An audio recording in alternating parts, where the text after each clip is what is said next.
अस्सलाम वालेकुम नाजरीन, मैं हूं अहमद मंसूर और आज का वीलॉग है। इसमें कुछ चीज़ें जो चल रही हैं लेफ्टिनेंट जनरल रिटायर्ड फैज़ हमीद के कोर्ट मार्शल के हवाले से, उसकी जो पेशरफ्त है उस पर हम बात करेंगे। और अब चूंकि अब तो ये बात खुल गई है कि फैज़ हमीद और इमरान खान ये एक गठजोड़ था और बहुत ही एक अजीब एक अटेम्प्ट की गई, एक खौफनाक साजिश जो है वो रचाई गई, पकड़ी गई है। ये सारी तफसील हम पहले भी इस पे कुछ बात कर चुके हैं और आइंदा इसमें इतनी सारे इसके पहलू हैं कि ये मामलात रोज कुछ नया इसमें सामने आएगा। क्योंकि पाकिस्तान की तारीख में ऐसा पहले शायद कभी नहीं हुआ कि एक फौज का ऐसा अफसर जो आईएसआई में हो, डीजीआईएसआई हो, और उसने आर्मी चीफ बनने की जो दौड़ है उसमें अपने आप को इतनी बड़ी साजिश में उलझा लिया हो। अच्छा, उसने इतना उसका उसकी प्लानिंग कह लें, अच्छा उसको माहौल भी मिल गया। इमरान खान वजीर आजम था वक्त का और उसकी सोच भी मिलती थी। फिर एक ऐसी शख्सियत थी जो इस गठजोड़ की मरकजी शख्सियत थी, जिस पे हम बाद में बात करेंगे। और सब सब हैरान होंगे कि और जब ये चीज़ें सामने आएंगी और कंफर्म होंगी तो आपको भी होगा कि यार ये जो बात हो रही थी तो वाकई क्या यही अहम शख्सियत जो असल फैज़ हमीद गठजोड़ है उसकी मरकजी शख्सियत ये है। तो जो बात कर रहा हूँ आर्मी चीफ बनने की दौड़ में, देखिए उन्होंने मेजर जनरल जब वो डीजीसी थे आईएसआई में उस वक्त से ये प्लानिंग शुरू कर दी और उन्हें टारगेट कर लिया कि कौन उनकी राह में रुकावट बन सकता है। अच्छा, चूंकि फौज में इस तरह का पहले कभी कोई एग्जाम्पल नहीं थी इस तरह की, कि मतलब वैसे पॉलिटिकल लॉबिंग और थोड़ी बहुत होता है कि बंदा अपने को असर और रसूख इस्तेमाल करता है, जो नाम आते हैं और जिन्होंने डिस्कस होना होता है उन्हीं में से आर्मी चीफ बनना होता है। तो इन्होंने मैनिपुलेट करना शुरू कर दिया फैज साहब ने। और जो आज के आर्मी चीफ हैं उनको भी एक साजिश का निशाना बनाने की कोशिश की गई। वो कैसे नाकाम हुई वो एक अलहदा दास्तान है। तो फैज हमीद ने रिटायरमेंट के बाद फिर पूरा एक नेटवर्क, जैसे अभी तो खुल के बात हो रही है ना कि इस मुल्क में एक पैरेलल आईएसआई चल रही थी। बहुत सारे काम ऐसे हो रहे थे जो लोग आईएसआई के खाते में डाल रहे थे, वो आईएसआई के नहीं थे, इस नेटवर्क के थे। ये बिल्कुल ऐसे ही है कि साजिशें होती हैं, उसमें जो मेन जिनका किरदार होता है वो पसे पर्दा होते हैं और इल्ज़ाम किसी और पे आ जाता है। तो यहाँ बहरहाल बदनामी अदारे की हुई और फौज की हुई। और लेकिन काम, चूंकि सारे अफसरान जो रिटायर्ड थे या कुछ हाजिर सर्विस, सारे जितने भी इस नेटवर्क में जिनको लाया गया, कोई लालच दिया गया होगा, कुछ दिखाया गया होगा, मुस्तकबिल के दावे और सारे, तो उन्होंने ये एक नेटवर्क बना लिया। और इमरान खान उसका तो था कि भाई मैं हूं और मैं हूं। वो क्रिकेट के दौर से आपको पता है कि वो अपने अलावा किसी को बर्दाश्त नहीं करता। जब वजीर आजम बन गया उसने कहा ये क्या ओपोजिशन होती है, ये क्या बाकी सियासतदान क्या बेचते हैं, बस मैं आ गया हूं और जब तक मेरी जिंदगी है मैं इधर मैं ही हूं। साथ उसको फैज हमीद मिल गया। और इन दोनों का जो गठजोड़ हुआ किसने करवाया, वो भी घर के अंदर से। तो जनाब, अच्छा इससे आप समझ गए होंगे कि मैं क्या बात कर रहा हूं इस गठजोड़ की। जी हाँ जी, बुशरा बीबी। कोई मानेगा नहीं लेकिन इस मुल्क में जो तबाही फैली है बहुत बड़ा किरदार है। ये शादी कैसे हुई उनका जाती मामला है, लेकिन अब ये ड्रॉप सीन तो हुआ है और ये भी अब तय है कि माफी कोई नहीं होनी, लेकिन होगा क्या, कैसे होगा, ये एक सवालिया निशान है। और ये इतना सादा नहीं है ये मामला कि हम कहें कि जी बच्चे दो बंदे मिले, तीसरी वो बुशरा बीबी मिली, वो इन्होंने बैठ के प्लानिंग की, और ये ऐसे नहीं है। इसमें कोई इंटरनेशनल प्लेयर्स भी हैं, बल्कि वो भी हैं। तो फायदा इसमें जो फैज हमीद ने अपने मामलात के लिए इमरान खान को इस्तेमाल करना था और बुशरा बीबी साथ मिल गई, तो किस वजह से इमरान न्याजी जो है और ये सारा इसमें आए, ये जो तोहम परस्ती, ये जादू टोना, शक, ये चीजें, ये इमरान खान की जो एक थी कमजोरी, इसका फायदा उठाया गया।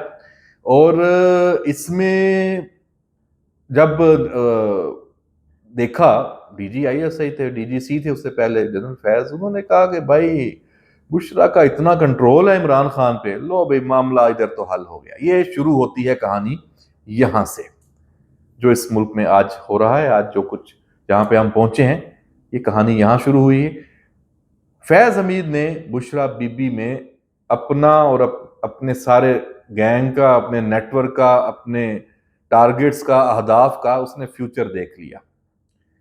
उसने कहा कि फायदा उठाएं।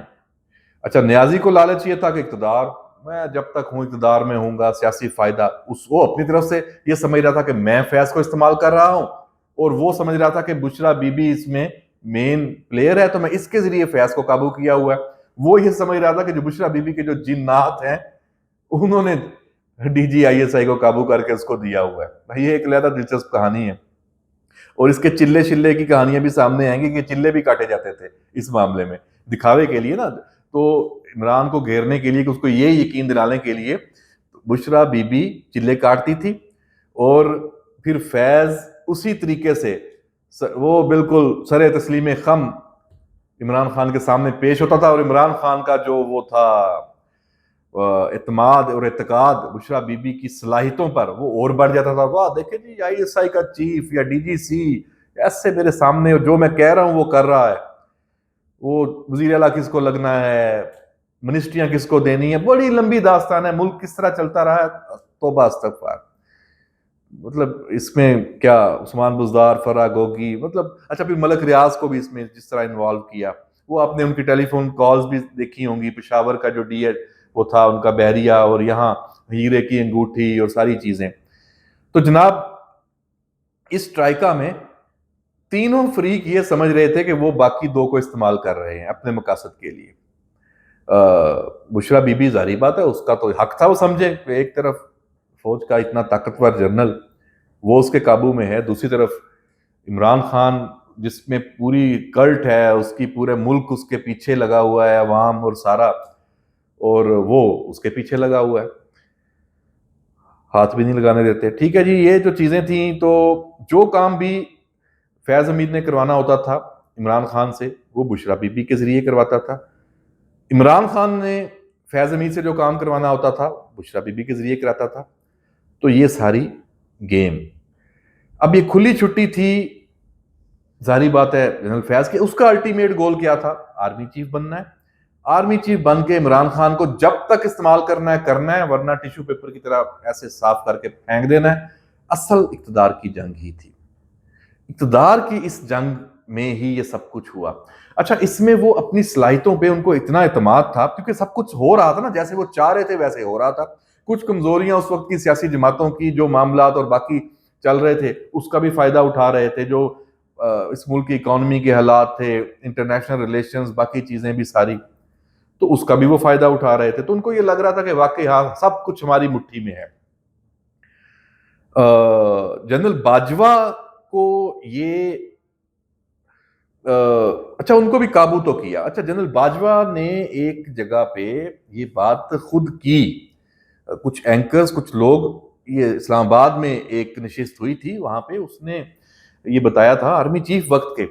अब वो भी इस गैंग, इस गठजोड़ में, क्योंकि जब उनको बताने वाला, उन्होंने तो अपने डीजी आईएसआई को कहना है ना कि ये चीजें आपने कंफर्म करनी है। जब वो भी वही जुबान बोल रहा हो कि कैसे ट्रैप किया जा रहा है, तो आर्मी चीफ या कोई भी हो वो समझेगा यार ये तो वाकई कुछ है। था क्या, घेरा जा रहा है, जो सुइयां चुभ रही हैं, दिमागी तौर पे कंट्रोल किया गया है, इस तरह की चीजें।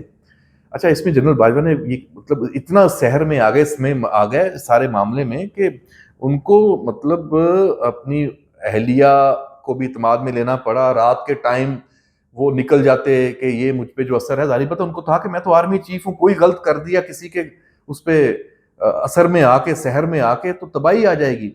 उसके तोड़ के लिए उन्होंने बड़ी संजीदा कोशिशें की, इस हद तक की कि फरदौस आशिक ईवान का भी किरदार है इसमें।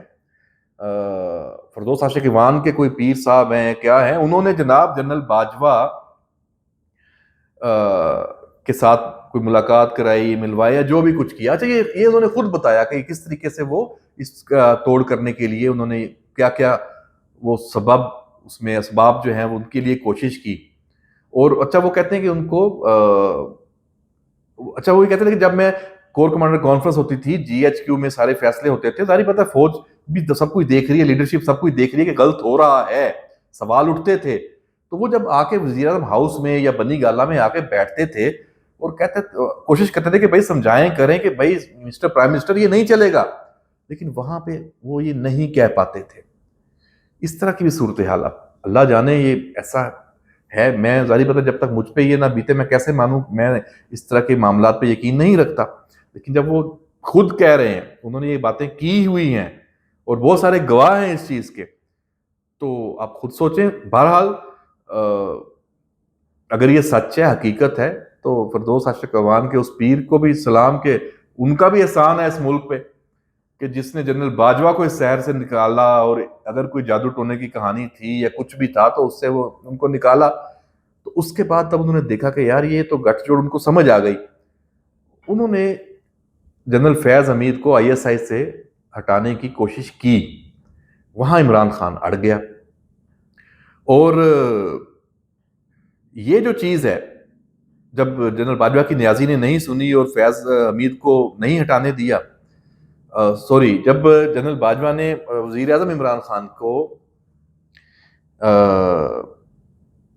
कोशिश की कि ट्रांसफर करना है, 2-3 कोशिशें तो हैं, वो इमरान खान ने नहीं मानी। फिर जनरल बाजवा ने अपना वो जैसे आर्मी चीफ होता है ना, उसने कहा ठीक है भाई, अब मामला कंट्रोल से निकल गए, जो होता है देखी जाएगी, ये तो मुल्क का मामला है और अदारे के वकार का, ये चीजें अब नहीं है। उन्होंने कर दिया तब्दील, उन्होंने कहा देखी जाएगी।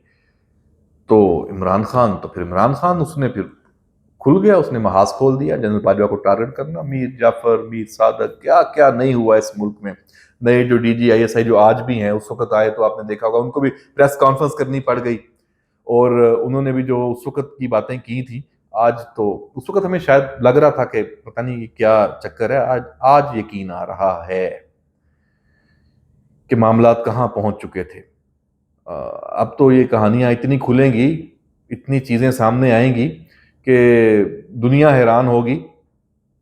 तो फिर जनरल बाजवा को भी टारगेट किया, नहीं हुआ। फिर वो पीडीएम की वो सारा चक्कर चला, आपको पता ही अदम एतमाद का। उसमें भी फैज हमीद ने पेशावर में बतौर कोर कमांडर बैठ के भी गेम जारी रखने की कोशिश की कि ऐसा माहौल बने कि उसको आर्मी चीफ बनाया जाए। फिर अब ये तो बातें नून लीग के रहनुमा भी खोल चुके हैं कि जनरल फैज ने आर्मी चीफ बनने के लिए नून लीग के पीछे पड़ने की कोशिश की, कहा कि जनाब अब मैं आपके लिए सब कुछ करूंगा, बस मुझे आप बनाएं, क्योंकि उसके जहन में मकसद कुछ और थे। लेकिन ये गेम ओपन हो चुकी थी। तो खुशकिस्मती है मौजूदा लीडरशिप की। और बहरहाल नून लीग की क़यादत, नवाज शरीफ के पास भी बंदा भेजा, शायद जनरल फैज ने अपना रिश्तेदार या कौन उधर भी भेजा, यूके भी, मुलाकात नहीं हुई। नवाज शरीफ, आपको याद होगा उन दिनों जब ये फाइनल लिस्ट हो रही थी, अनाउंसमेंट होनी थी, तो नवाज शरीफ लंदन से पेरिस या यूरोप के किसी दौरे पे भी निकल गए थे। ये टर्निंग पॉइंट था। उनको पता था कि अगर मैं वहां रहा मिला तो जाहिर बात है तो मजबूरी बन जाएगी, इतने पावरफुल लोग हैं, सब कुछ कर सकते हैं, वैसे ही वो ज़ेरे ताब थे, तो वो कहीं उनको घेर ना लें। तो नवाज शरीफ घेरे में नहीं आया। आर्मी चीफ मेरिट पे जो सीनियरिटी में था, उसने कहा बस वही बनेगा, और बन गया। तो आर्मी चीफ आ गया नया, और वहां से गेम पलट गई। जो बाजवा ने एक कोशिश शुरू की थी, जनरल बाजवा ने, मैंने पहले भी इस पे बात की हुई है कि उनका क्रेडिट है कि उन्होंने फाइट की हर तरह से, अपनी जो गलतियां थी उनको सही करने की कोशिश कह लें या जो कह लें, लेकिन बहरहाल इसमें उनके और गलतियां होंगी, चीजें होंगी। कोई इंसान आखिरी हद तक ये नहीं होता कि वो सबसे बेस्ट हो। तो बहरहाल रिटायर हो गया फैज हमीद, आर्मी चीफ मौजूदा बन चुके थे, डीजीआईएसआई बन चुके थे, सब कुछ हो गया था। तो अब जनरल फैज हमीद ने, इमरान खान के खिलाफ भी कार्रवाई शुरू है, वो जेल में है। अब क्या अगला फेज क्या है, उसमें जनरल फैज हमीद ने एक इंतशार और अदम इस्तेहकाम के लिए अपने सारा जो ग्रुप था, साथ तो थे ना लोग, उनको शामिल किया मुख्तलिफ तरीकों से। कैसे किया वो सब आता जाएगा। अभी तो सब जान चुराने में लगे होंगे ना कि भाई अब हमारा नाम ना आए, हमारा नाम ना। ये भी बड़ी दिलचस्प स्टोरी है कि अब कैसे सब अपने आप को फैज़ हमीद से दूर कर रहे हैं, इस पर भी हम ज़रूर बात करेंगे। तो इस गठजोड़ में फिर बुशरा बीबी का नाम आया। अडयाला में, पैगाम रसानी में वो एक नेटवर्क कायम किया गया। अकरम जो डिप्टी सुप्रिटेंडेंट वाला है खेल, वो सारी सूरत हाल सामने आ चुकी है और बाकी भी चीज़ें। तो इसमें भी फैज़ हमीद का रोल था, कंट्रोल वो था। अब नोट करें, इमरान खान इस तरह तैयार होता था जैसे उसको पूरी ब्रीफिंग हो। जब मीडिया अदालत में समाअत होती थी केसेस की जेल में, तो मीडिया से गुफ्तगू ऐसे कर रहा था ना जैसे उसे पूरा ब्रीफ किया हो, हर चीज उसके सामने। तो किसी नेटवर्क के जरिए थी ना, तो फैज हमीद बोल रहा था इमरान खान की जुबान में, जो अब तक होता रहा। तो और बुशरा उसमें मेन थी, उसका सारा वो रोल था। फिर ये हंगामा राई वाला मामला सारा चला, तो जब ये सब कुछ पकड़े गए, सूरतकारी भी सारी पकड़ी गई और अब पूरी एक लिस्टें बन गई हैं, लोग पकड़े जा रहे हैं, सब नजरों में है। अब मामला थम। अब आप कड़ी से कड़ी मिलाएं, आखिर में जो इसको मैं क्लोज कर रहा हूं आज के वीलॉग को, कि अब आज का जो इमरान खान है जो गुफ्तगू कर रहा है, वो नहीं है जो फैज हमीद के पकड़े जाने से पहले कर रहा था। तो इसका मतलब ये है कि इमरान खान जो बोलता था वो एक स्क्रिप्ट था, उस स्क्रिप्ट का राइटर फैज हमीद था। इस गठजोड़ का मरकजी किरदार बुशरा बीबी पीरनी थी। और अब चूंकि ये एक्सपोज हो गए हैं, तो अब गिरफ्तारियां शुरू हैं। अब पता चलेगा, पंजाबी कहते हैं ना, किस पाविक दिए, कि इमरान खान अब क्या करेगा। तो देखते हैं कि ये मामला अब क्या वही इमरान खान है जो पिछले अडयाला से बड़ी जनाब चीजें सामने आती थी, पूरी प्लानिंग, बड़ा बयानिया, इंटरव्यूज हो रहे हैं, सब कुछ हो रहा है। क्या अब भी ऐसे होगा? बिल्कुल नहीं होगा, फुल स्टॉप, कहानी खत्म। लेकिन आगे जरूर चलेगी क्योंकि गेम बहुत बड़ी थी। तो इस पे अभी हम देखेंगे, अब जिन्होंने किया उन्हें सजा क्या मिलनी है, बातें आगे कैसे चलनी है, इस पे हम नजर रखेंगे। सजाएं भी बड़ी सख्त होंगी, बंदे भी बड़े सख्त पकड़े जाएंगे और नए नए नाम आएंगे। बहुत एक अहम मरहला शुरू हो गया है। लेकिन ये मरहला काबिल इत्मीनान है कि अब रियासत, फौज, मुल्क उसने हाथ डाल दिया है और हमें इंतजार है कि मंतकी इंजाम क्या होता है। देखते रहिए और इस वीलॉग को इजाजत दीजिए। अल्लाह हाफिज।